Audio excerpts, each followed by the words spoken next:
Morning update for the 18th.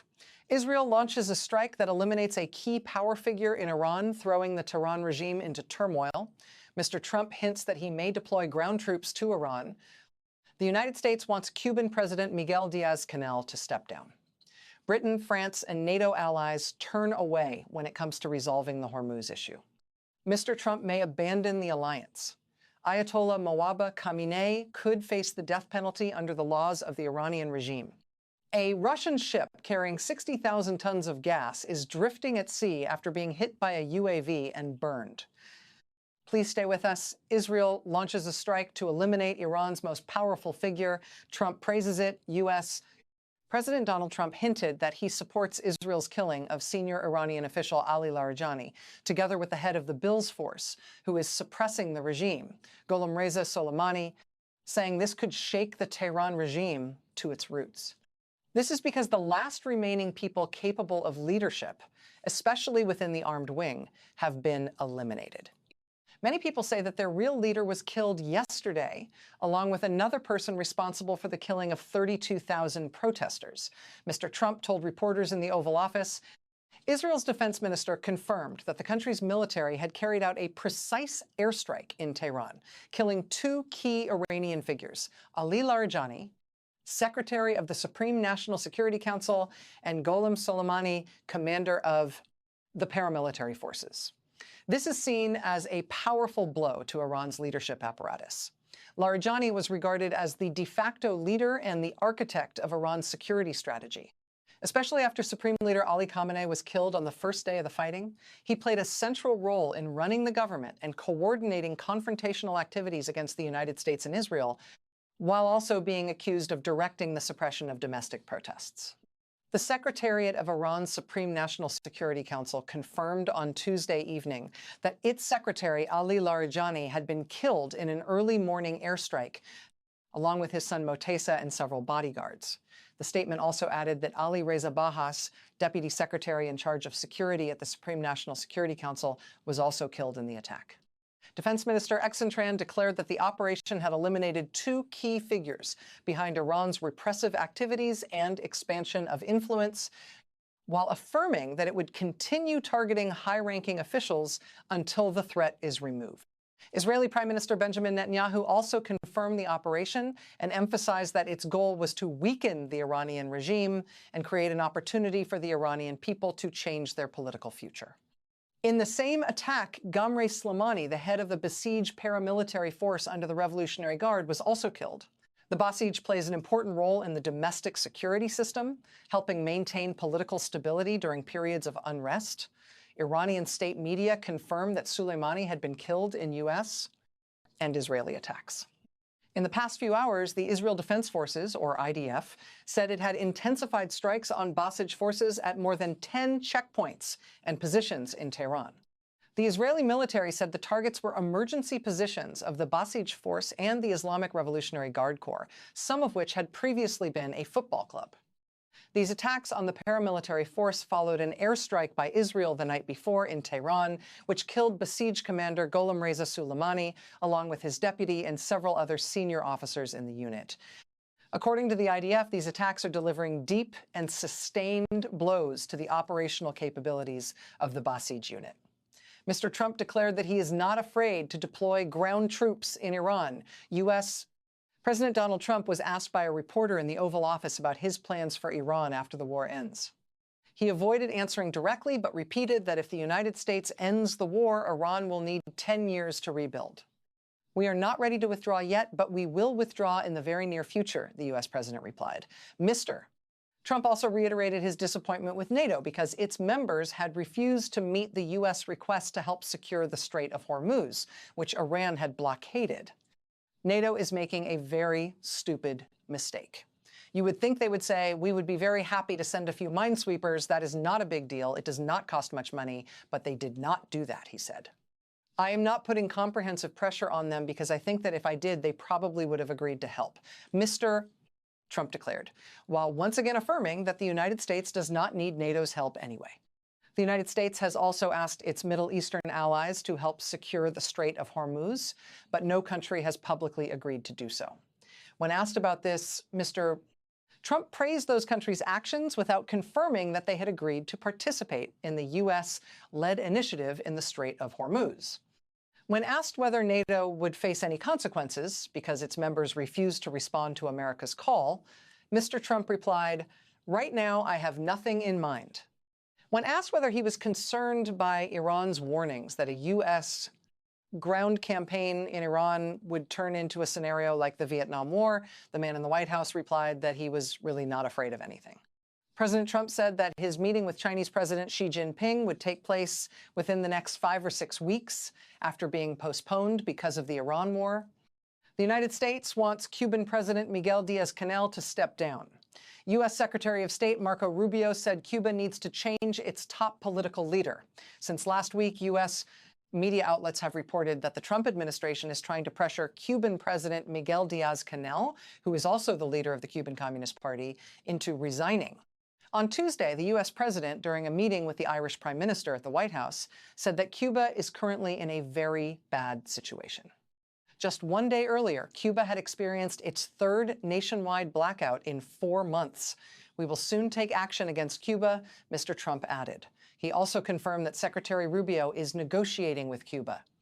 Secretary Rubio, who was also present at the meeting, did not rule out the possibility of easing the long-standing U.S. embargo on Cuba in exchange for political reforms. Mr. Rubio said there is no longer any doubt that the embargo is closely linked to political changes in Cuba. The legal provisions are already in place, but the core problem is that their economy is not functioning effectively. Cuba's economy is facing problems. The U.S. Secretary of State pointed out that Cuba has long depended on aid from Russia and Venezuela. They are in a difficult situation because right now they cannot receive aid and the managers are powerless. Therefore, they have to replace the people in charge. Mr. Rubio emphasized on Monday, the 16th, Cuba declared that it would allow foreign investment in its economy, which is seen as the first step toward opening its rigid state-run economy to the world. In response, Mr. Rubio declared that Cuba's economic policy reforms are far from sufficient. Cuba has an economic system that functions inefficiently, and its political system and government are incapable of fixing that. Therefore, they must carry out radical changes. The measures announced just yesterday are not strong enough and will not solve the problem, so they must make some important decisions, he said. According to PBS, many Cubans believe that Diaz-Canel does not hold as much power in Cuba as the family of former party leader Fidel Castro. According to the Miami Herald, Mr. Rubio also met with Raul Guillermo Rodriguez Castro, the grandson of former President Fidel Castro, who is considered the real power in Cuba. According to a video released by Cuban state media, Fidel Castro's grandson was sitting behind Miguel Diaz-Canel at a meeting of senior officials of the Cuban Communist Party. His presence was considered unusual because he does not hold a senior position in the party. France declared that it will never take part in operations to reopen the Strait of Hormuz in the current context of war. On Tuesday, the 17th, President Emmanuel Macron declared that France would not participate in any military campaign aimed at reopening the Strait of Hormuz under present circumstances. By doing so, he rejected Donald Trump's assertion that Paris was ready to support the United States. President Macron stressed that France is not a party to the conflict and therefore will not participate in military operations to free this strategic shipping route. Macron's statement came after U.S. President Donald Trump said that he had spoken with the French leader and appreciated Paris's position, even suggesting that France could join the efforts led by Washington. However, Paris quickly clarified its independent position, affirming that it is not involved in the military campaigns of the United States and Israel in the conflict with Iran. Although it refuses to join military action at this time, France is still promoting a long-term plan to protect maritime security in Hormuz after the situation calms down. Mr. Macron said that once the bombing stops and tensions decrease, France is ready to cooperate with other countries to establish a convoy escort system for ships passing through the strait.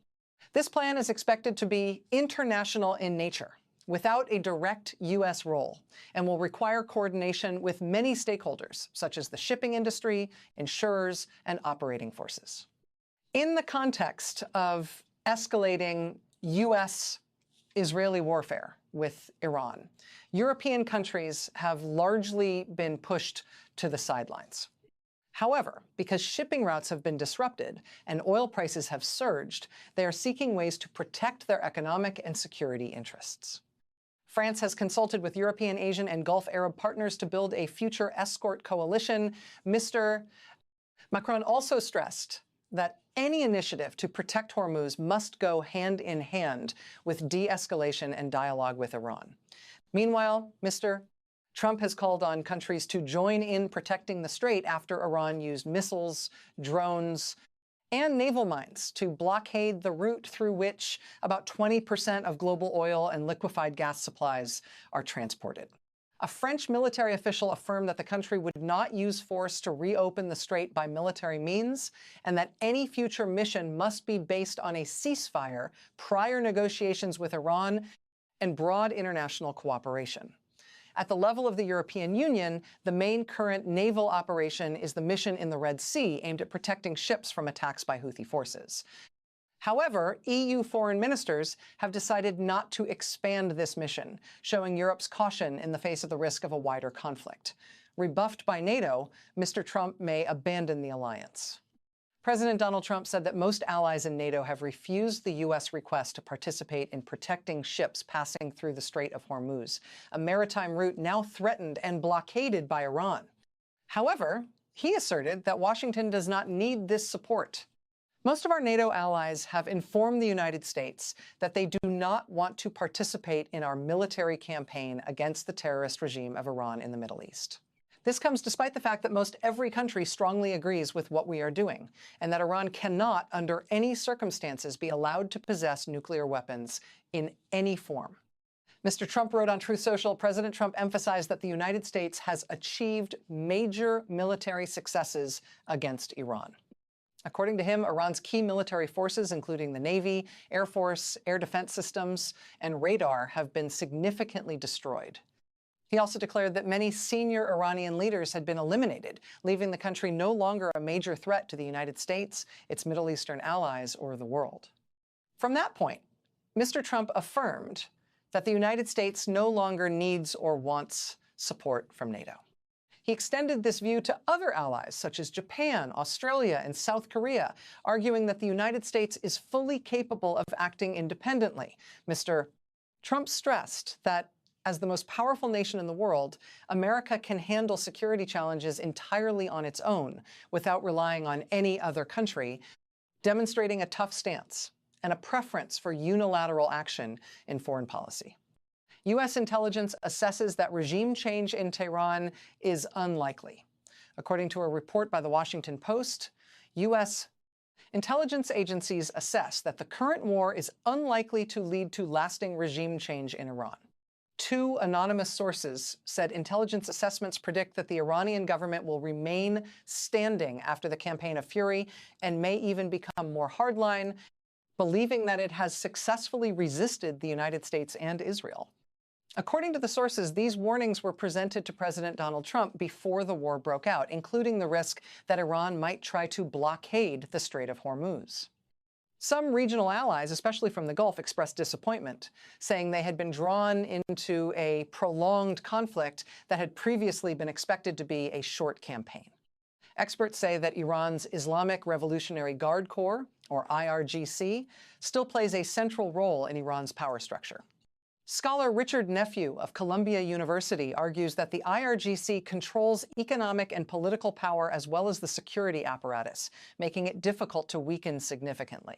Some European officials also agree that rather than weakening, the Iranian regime may exploit the war to consolidate its power and become even more hardline. This view is reflected within Iran itself. Ali Asghar, a presidential advisor, said that part of the population, especially government supporters, is displaying a more resolute stance and is ready to keep fighting. However, he also acknowledged that this does not represent the whole of Iranian society. Some U.S. experts, including Jonathan Panikoff, director of the Scowcroft Middle East Security Initiative at the Atlantic Council, believe that the best-case scenario after the war would be the emergence of genuine power competition within Iran, although that possibility is not high. Meanwhile, other assessments say the IRGC is still likely to retain power, even if it may be weakened to some extent. In addition, there is information suggesting that Iran's leadership is currently in a state of confusion and having difficulty coordinating.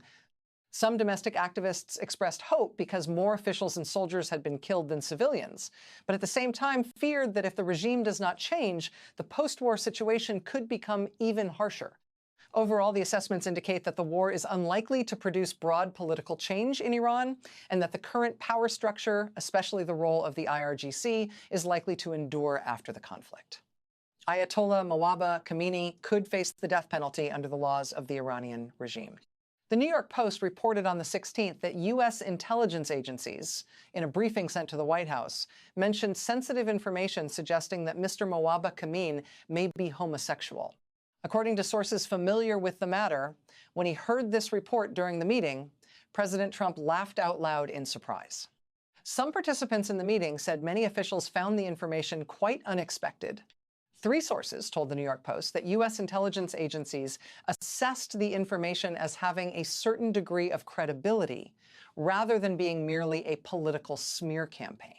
2 sources said U.S. intelligence suspects that Mawaba has had a long-term relationship with someone who was once his childhood tutor.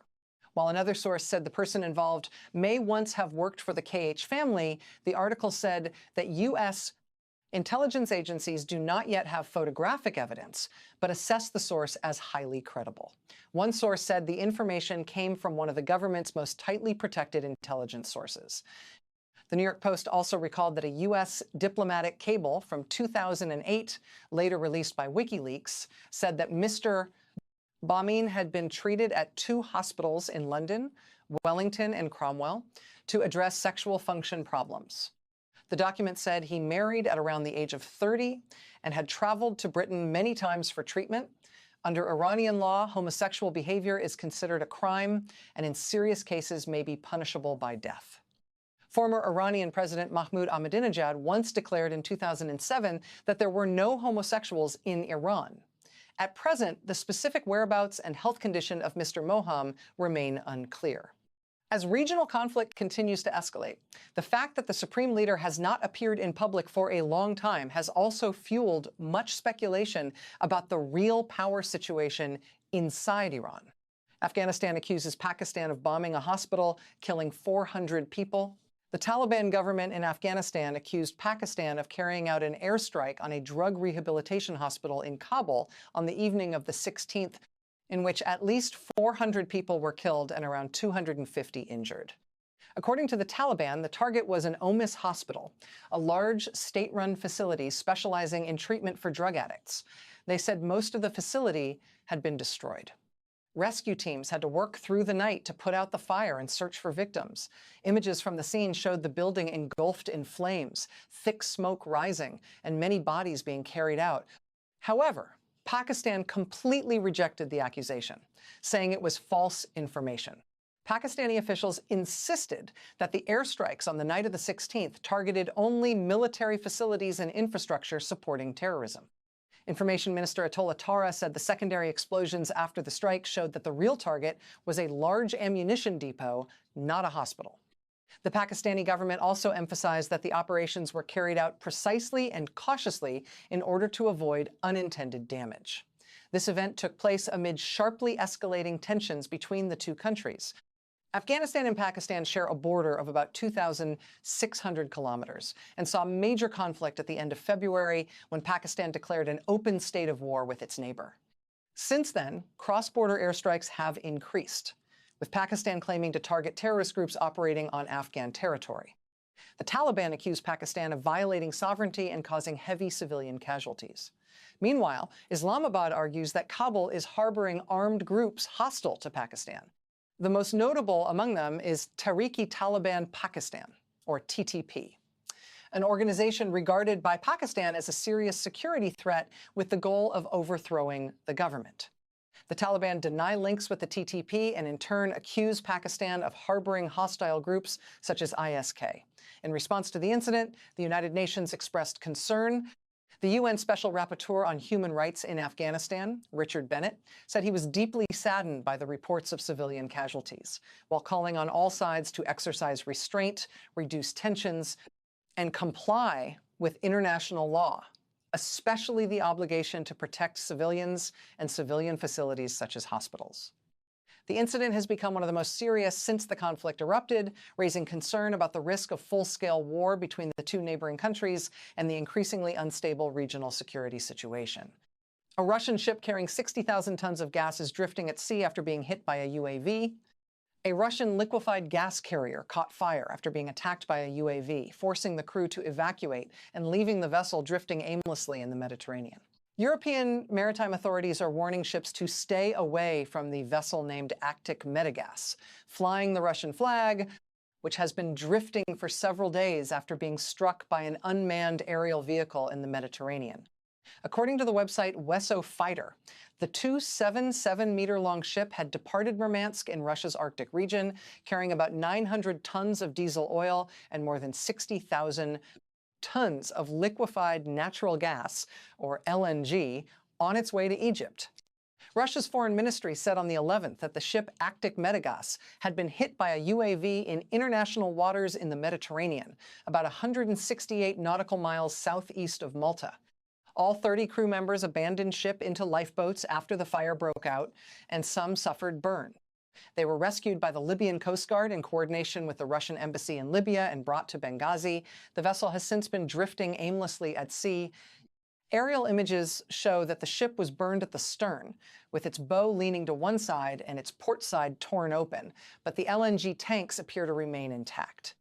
Russia's Ministry of Transport accused the Ukrainian Navy of being behind the attack and declined to comment further on the matter. And that concludes this morning's Military Open Update. Thank you for taking the time to follow along.